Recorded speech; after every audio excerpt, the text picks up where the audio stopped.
गुरु घासीदास बाबा की सुनत हो मोर भैया। हाँ आज ये बाबा जी के दरबार में आए हवन मोर भाई, आए हवन मोर भैया। तो ये बाबा जी के दर्शन पाले थने, गुरु जी के चरण में जाके माथ नवा ले थन मोर भाई। तो मैं का कहता हूँ, का कहा था भैया? अजी सत्य नाम सही नाम नहीं, नाम नहीं और दूसरे नाम नहीं कोई जी। एक बार सत्य नाम कहला और कोटि जन्म हो जाए जी। सुनत हो मोर भैया। हाँ ये सत्य नाम एक ऐसे नाम है, अच्छा एक बार ले ले तो कोटि जन्म के पाप रहे तो कर दे। ये काया तर्ज है मोर भैया, काया के मुक्ति हो जाए मोर भैया। सही बात है मोर तो भाई। काया के मुक्ति पाएबर हमने गुरु भगवान के संग धरे हने, साधु संगत मन के संग धरे हवन मोर भैया। मोहन पंडित के संग धरे संग धरे हन मोर भाई। हाँ। तो का कथे मन हा काय कहा थे? काय संगत करबे साधु के भैया मोर, साधु के भैया मोर है ना भाई। हाँ जय अंग भर भभूत लगाए जी। संगत कर ले बड़े बेटा के, जे भर पेट भोजन खवाए जी। बड़े बेटा के संगत करबे तो भर पेट भोजन खवाही मोर। हाँ अब ये साधु संगत में अंग भर भभूत लगा के दुनिया दुनिया घूमेल पड़ी कहते मोर भाई। तरस जाबे कहा थे, तब का कथे का कहा ए हमर पंडित रेख लाल है भैया। काय संगत करबे बड़े बेटा के, बड़े बेटा के जे बहु आयत अलगाहीगा, अलगाहीगा।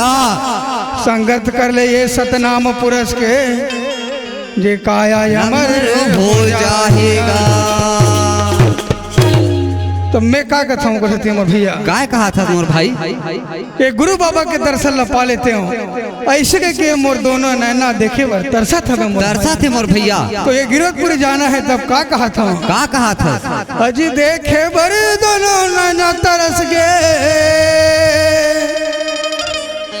सुनो सुरेश कुमार। हाँ अब देखे बर दोनों नैना तरस गए, बोली सुने बर कान, अब रहेंगे पर दोनों पाँव तरस के पूरी के नाम।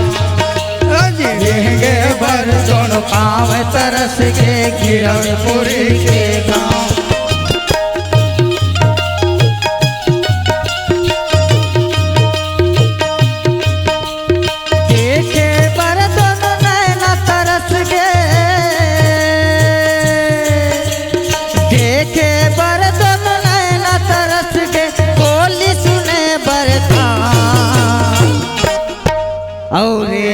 पर दोनों पाँव तरस के गिरधपुरी के धाम। औरेंगे पर दोनों पाँव तरस के गिरधपुरी के धाम।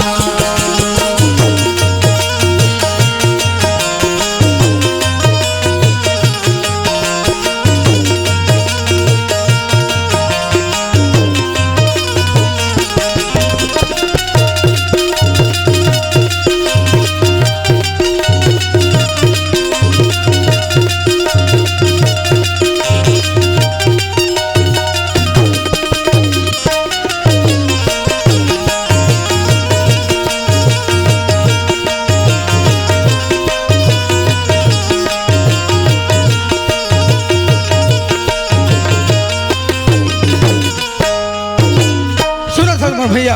हाँ का कथे का कहा थे?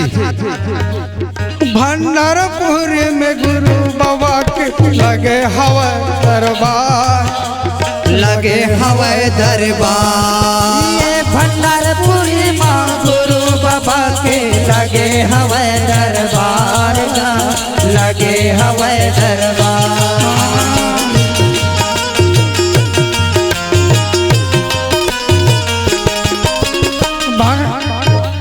जोड़ा से काम गड़े महिमा हवे अपार का महिमा हवे।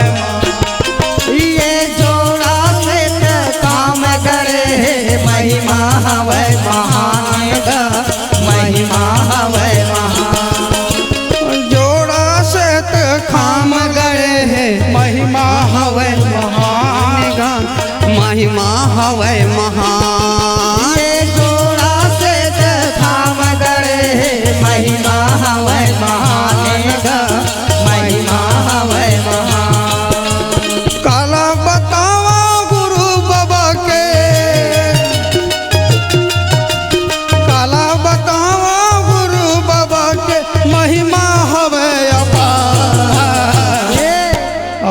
रहेंगे बर दोनों पाँव तरस गए गिरधपुरी के धाम रहेंगे बर दोनों पाँव तरस गए गिरधपुरी के धाम।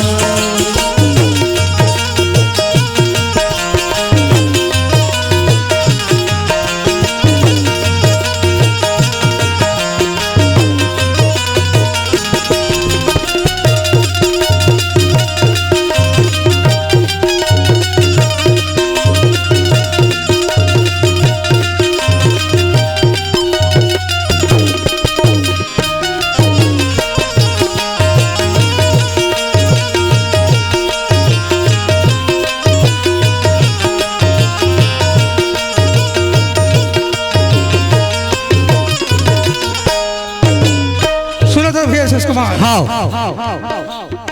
ये गुरु बाबा के महिमा अच्छा हेलो हेलो हेलो हेलो बहुत अपार है संगवारी। सही बात है मोर भैया।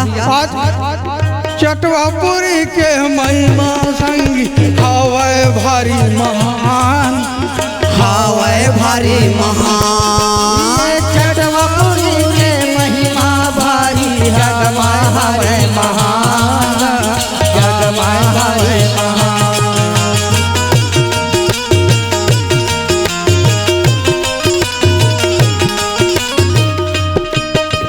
चटवापुरी के महिमा संग भारी हवे महान भारी हवे महान। ये चटवापुरी के महिमा माई भारी हवे महान भारी हवे महान। हमर बाबा हाल है समाधि अमर हो गए गुरु का नाम अमर हो गए गुरु नाम। ये हमर बाबा हाले समाधि अमर हो गए गुरु नाम अमर हो गए गुरु नाम। हमर बाबा हाल समाधि हो गए गुरु के नाम अमर हो गए गुरु नाम। ये हमर बाबा हाले समाधि अमर हो गए गुरु नाम अमर हो गए गुरु नाम। ये सत के वहाँ गंगा बहते है बन गए चारों धाम बन गए चारों धाम। ये सत के वहाँ गंगा बहाते बन गए चारों धाम बन गए चारों धाम। ये रहेंगे बर्तन पाँव तरस गए रहेंगे बर्तन पाँव तरस गए बोल सुन बरतान औ देखे बर दोनों नैन तरस गए गिरधपुरी के धाम।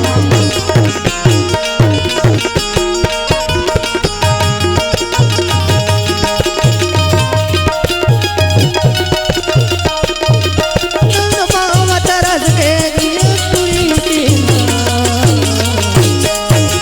रेंगे बर दोनों पाँव तरस गए